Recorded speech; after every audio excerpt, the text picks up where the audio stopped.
ইংল্যান্ডের মাটিতে test series খেলতে যাচ্ছে আমাদের ভারতীয় দল, কিন্তু তার আগেই তাদের ইংল্যান্ড শিবিরে বিশাল বড় ধাক্কা। 4 জন মুখ্য পেসার ছাড়া প্রথম টেস্টে নামতে চলেছে ইংল্যান্ডের দল, আর 3 বছর বাদে ঢুকতে চলেছে এমন একজন অলরাউন্ডার যাকে অনেকেই ভুলে গিয়েছে। এটা নিঃসন্দেহে টিম ইন্ডিয়ার জন্য একটা বিশাল সুসংবাদ। চলুন জেনে নিই পুরো বিশ্লেষণ আজকের ভিডিওতে। নমস্কার বন্ধুরা, ওয়েলকাম টু ক্রিকেট ক্র্যাফটস। আজকে আমরা এসে গেছি ইংল্যান্ডের প্লেইং 11 নিয়ে, যে এক্সক্লুসিভ আপডেট টেস্ট সেটা নিয়ে। আজকের ভিডিওতে আমরা আলোচনা করব ইংল্যান্ডের প্রথম টেস্ট সিরিজের স্কোয়াড নিয়ে, যেখানে নেই মার্ক উড, জোফরা আর্চার, স্টোন, অ্যাটকিনসনের মতো বড় সড়ো নাম। তাহলে কি প্রথম টেস্টই ধাক্কা খেলো ইংলিশ বাহিনী? চলুন জেনে নেওয়া যাক সেটা আজকের ভিডিওতে। 20 জুন হেডিংলেতে শুরু হতে চলেছে ভারত ইংল্যান্ড প্রথম টেস্ট। তার 15 দিন আগেই ইংল্যান্ড দল ঘোষণা করে দিল 14 জনের স্কোয়াড। কিন্তু অবাক করার মতো বিষয় হলো এই দলে নেই ইংল্যান্ডের 4 জন তারকা পেসার, মার্ক উড, গুলি স্টোন,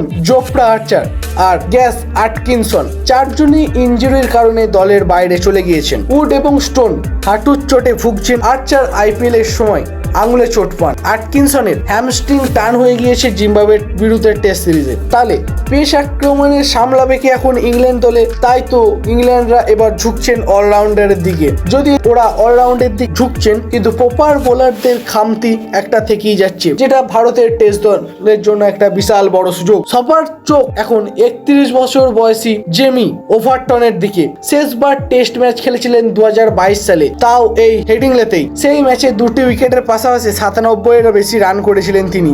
আপনার কি সেটা মনে আছে? প্রথম শ্রেণীর ক্রিকেটে তার 2383-র মতো রান আছে এবং 237-টির বেশি উইকেট নিয়েছেন তিনি। এমন অভিজ্ঞ একজন অলরাউন্ডারকে আবার দলে ফিরিয়ে আনতে চলেছে ইংল্যান্ডের দল। সম্প্রতি IPL এ চেন্নাই সুপার কিংসের হয়ে তিনি ভালোই খেলেছেন। দলে আছে আরো 2 জন অলরাউন্ডার, ক্রিস ওকস আর বাঁহাতি স্পিন অলরাউন্ডার জেকব বেথেল। ওকসকে আমরা সবাই জানি, কিন্তু বেথেল এবার প্রথমবার সুযোগ পাচ্ছেন। ইংল্যান্ডের দলে থাকা অন্যান্য খেলোয়াড়রা হলেন Stokes, Harry Brook, Joe Root, Ollie Pope, Crawley, Duckett, Jack Smith, Jimmy Carl, Tongue, Sam Cook এবং শোয়েব বশির। এক কথায় তরুণদের ওপরও ভারতের টিমের মতনই ইংল্যান্ড টিমও এবার তরুণদের ওপরই বিশাল ভরসা দেখিয়েছে, কারণ তাদের শক্তিশালী বোলাররা ইনজুরির কারণে বাইরে চলে গেছিলেন। তাহলে বন্ধুরা, আপনাদের কি মতে কি মনে হয়, এটি কি ভারতের মতো একটা শক্তিশালী টেস্ট টিমের বিরুদ্ধে তাদের জন্য যথেষ্ট? আপনাদের কি মতবাদ অবশ্যই সেটা কমেন্ট করে জানান। আর বন্ধুরা, আপনাদের এই টেস্ট টিমটা, টেস্ট স্কোয়াডটা দেখে কি মনে হচ্ছে? আমাদের শুভমান গিলের ভারতীয় টেস্ট দল কি প্রথম ম্যাচ খেলা হওয়ার আগে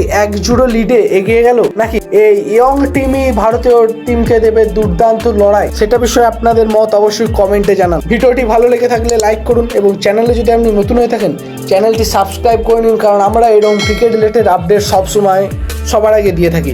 তাহলে আপনি যদি ক্রিকেট নিয়ে আপডেটেড থাকতে চান, অবশ্যই তো আমাদের চ্যানেলটা সাবস্ক্রাইব করতে হবে। আর বন্ধুরা, অবশ্যই আমাদের চ্যানেলের লিঙ্কটি তোমার বন্ধুর সঙ্গে শেয়ার করে দিন, যাতে আপনার মতো আপনার বন্ধু ক্রিকেট নিয়ে আপডেটেড থাকতে পারে। তাহলে বন্ধুরা, আজকে এই পর্যন্তই।